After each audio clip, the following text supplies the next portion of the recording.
warahmatullahi wabarakatuh. Alhamdulillahirabbil alamin. Alhamdulillahilladzi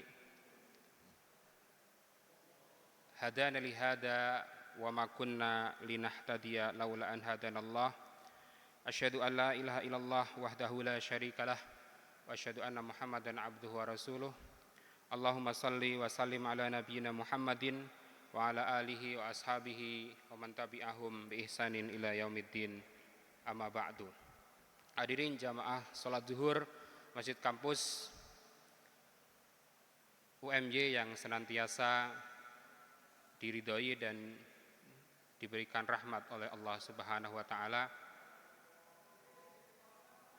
Marilah pada kesempatan siang hari ini kita tidak hentinya untuk bersyukur kepada Allah Subhanahu wa taala atas berbagai macam nikmatnya sehingga kita bisa melaksanakan kewajiban kita, yaitu salat berjamaah zuhur di masjid ini.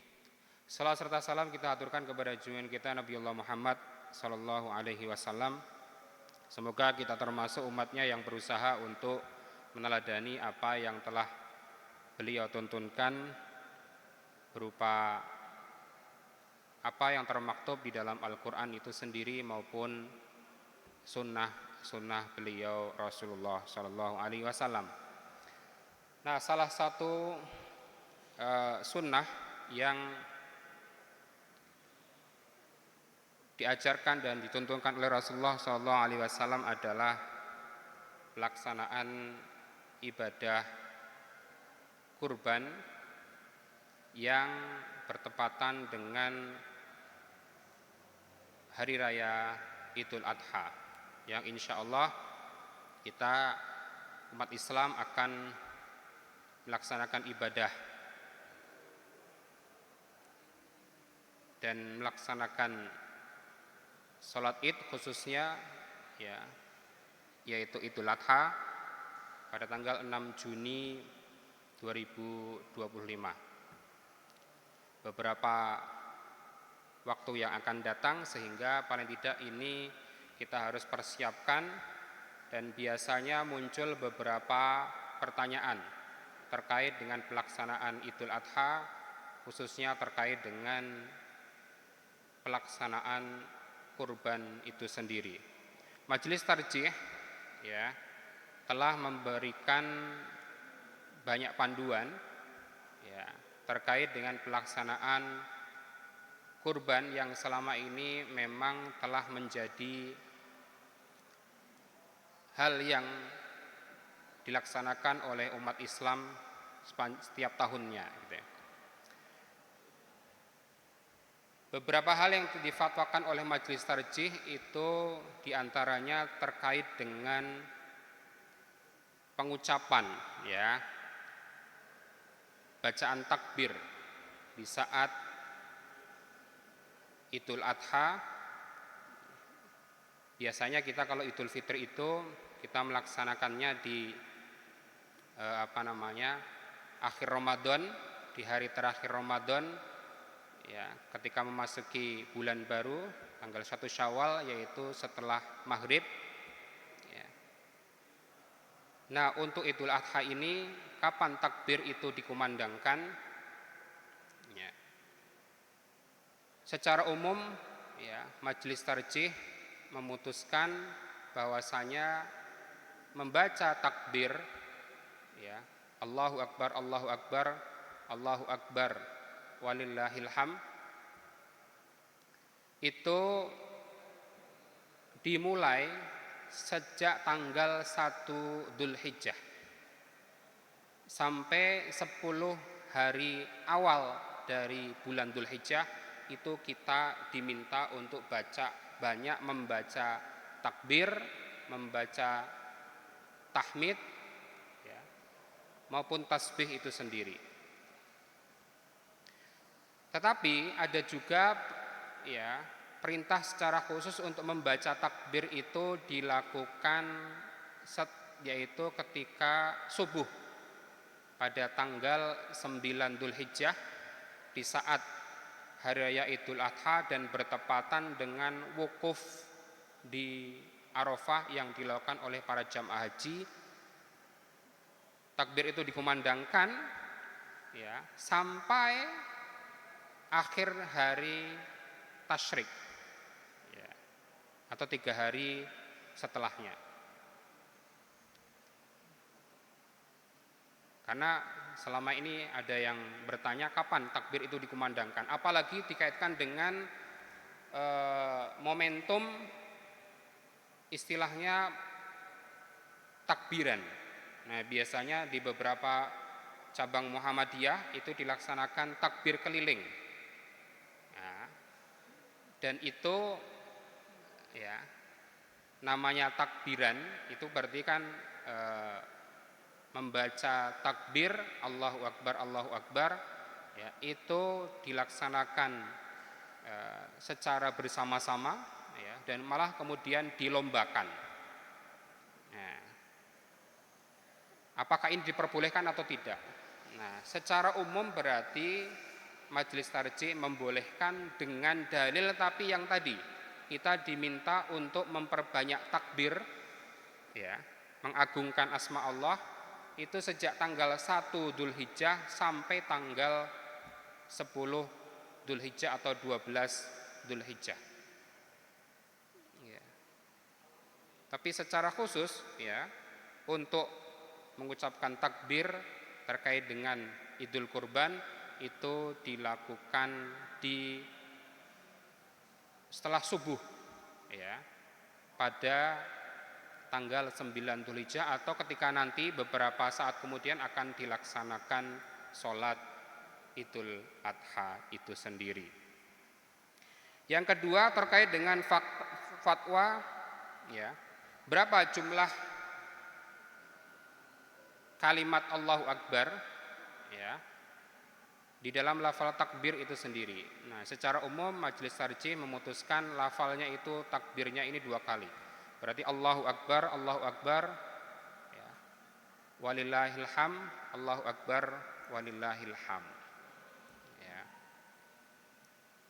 Karena ada juga riwayat yang 3 kali, tapi Majelis Tarjih lebih memilih yang 2 kali di awalnya. Nah, secara umum kemudian Majelis Tarjih juga banyak memberikan panduan terkait dengan khususnya perintah berkurban ya, terkait dengan penyembelihan hewan kurban ya, pelaksanaannya seperti apa, kriteria hewan kurbannya itu seperti apa ya. Secara umum hukum berkurban itu menurut pandangan ulama terdapat 2 pendapat. Yang pertama ada yang mewajibkan. Nah, ini diantaranya dari mazhab Hanafi, yaitu mewajibkan siapa yang telah mampu untuk berkurban ya, maka wajib hukumnya untuk berkurban, baik kurban secara perorangan maupun bisa berkorban secara berkelompok. Tapi ada juga pendapat lain dari jumhur ulama atau kebanyakan ulama ya, dan ini yang dipegangi oleh Muhammadiyah, hukumnya itu tidak wajib tapi adalah sunnah muakkad. Jadi barang siapa yang memiliki kelebihan ya, rizki dan harta ya, itu sangat dianjurkan. Nah, sunnah muakkad itu artinya sangat dianjurkan untuk melaksanakan kurban atau berkurban. Nabi SAW bersabda, man wajada sa'atan walam yudahi fala taqrabanna musallana. Nabi bersabda, siapa yang sa'atan, yang memiliki keluasan, kelebihan harta, rizki ya, misalkan ketika jelang Idul Adha ya, memasuki bulan Dzulhijjah kok punya tabungan yang berlebih ya, dan bisa digunakan untuk berkorban seekor kambing atau berkorban sapi atau berkorban secara berkelompok ya, tetapi kok kita tidak mau berkorban, nah gitu kan, falam yudahi, kata Nabi SAW, fala taqrabanna musallana, maka jangan sekali-kali mendekati masjid untuk melaksanakan sholat. Artinya apa? Ya, pendapat yang kedua ini dipilih oleh majelis tarjih, hukumnya adalah sunnah muakkad kurban itu sendiri. Jadi bukan wajib, ya, tapi sunnah yang sangat dianjurkan itu sendiri. Sehingga ya namanya berkurban ini ya bagi mereka yang mampu. Nah, masalahnya bagaimana kalau mampunya ini ya dikarenakan hutang gitu ya. Nah, Majelis Tarjih Muhammadiyah ini memutuskan ya kalau berkurban dengan jalan berhutang ini tidak masuk kategori mampu gitu ya. Karena berkurbannya itu atas dasar hutang dari orang lain gitu kan.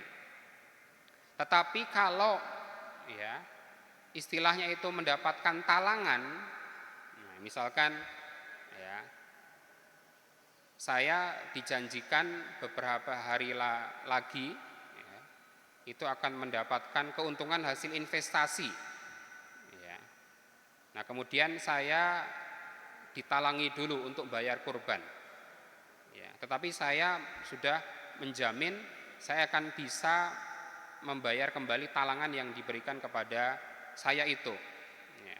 Karena saya punya jaminan saya akan mendapatkan hasil investasi beberapa hari kemudian atau beberapa waktu kemudian, maka ini termasuk yang diperbolehkan. Tetapi kalau atas dasar berhutang ya, maka sifatnya tidak diperbolehkan. Juga yang sering menjadi bahasan itu adalah terkait dengan apakah boleh ya seseorang itu menggabungkan antara kurban ya misalkan seekor kambing dengan momen akikoh ya. Karena dulu sewaktu lahiran ya oleh orang tuanya belum diakikohi. Nah, ini juga menjadi pertanyaan yang sudah ada jawabannya dari fatwa Majelis Tarjih. Ya, karena sering beberapa kali saya menjadi panitia kurban itu ada yang sohibul kurban itu datang ya dan kemudian berniat dua ya, niatnya untuk kurban dan satu untuk mengakikohi dirinya karena waktu lahiran dulu belum diakikohi oleh orang tuanya. Gitu kan. Nah, perlu Bapak Ibu ketahui sekalian, jamaah rahimakumullah, menurut Majelis Tarjih mengakikohi dirinya sendiri itu tidak termasuk yang dianjurkan. Memang ada hadis ya, Nabi SAW itu mengakikohi dirinya sendiri. Tetapi itu menurut Majelis Tarjih ini hadisnya lemah. Dan akikoh itu adalah kewajiban dari orang tua ya. Dan akikoh sendiri hukumnya tidak wajib tetapi sunnah muakkad. Artinya ketika orang tua yang memiliki anak ya, sampai hari ke-7 atau hari ke-14 atau hari ke-21 setelah lahiran itu tidak bisa mengakikohi anaknya ya, maka gugur kewajibannya ya. Dan si anak tidak punya utang untuk mengakikohi dirinya sendiri. Itu tidak